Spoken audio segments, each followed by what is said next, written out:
good morning everyone. Ayan, samahan nyo ako kasi ako may ginagawa sa mga. So, later ko lang na ako ang nagutos. Ang ending, ako rin yung gagawa. So, tingnan ko ng ginagawa ko. So, ini na nga ni ang payagibunin sa inyong inahan. No, ayan, gasako, nin mga natadang buhangin. Ano, sayang pag susako, in-order ko yan online. Ang pagkauna ako, dakula, sus, umidabot, kadigi.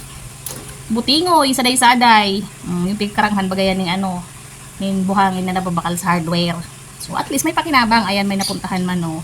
Ang papusa na yan, lagayan ng basura. Ano, malagyan ng basura yan ng kasalit. Paano, meron parang ano yan, sizes, hindi ko man napansin.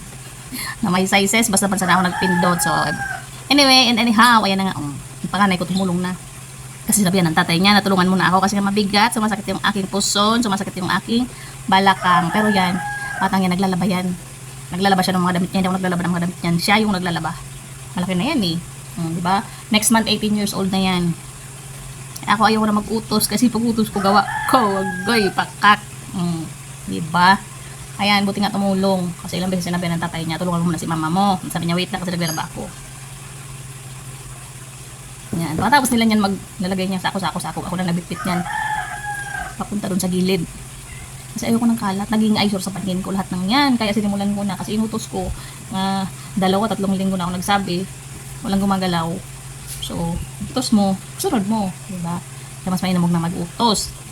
Kaya sabi ko naglalaba siya. Sariling damit niya lang yan. Hindi ko naglalaba ng damit niyan. Eh, malaki na siya. Diba? Dapat marunong mo siyang maglaba. So, yung ginagawa ko naman, kasi nandun na yung tatay niya doon sa pinagagawa namin ng buhangin. Binapala niya na yung mga graba.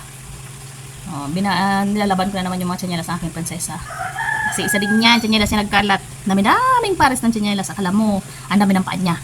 May ibang tsanyelas nga ng mga luma na ayaw niya itapon. Nung tumalikod siya, silot ko na sa basurahan. Diba? So ilan pares tsanyelas niya, no? Yun na lang yung natira. 4. Daming tsanyelas. Akala mo, ang daming paa. Ay, panoorin nyo na lang. Napapapadok magsalita.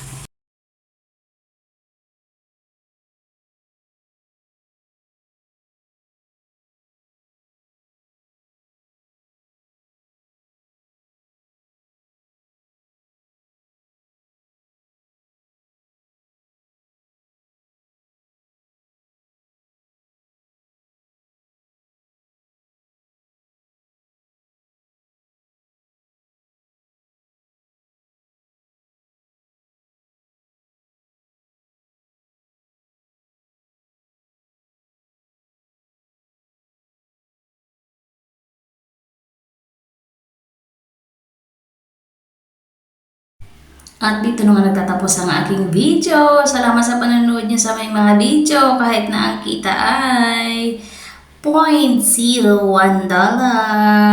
Ayan na, bye-bye!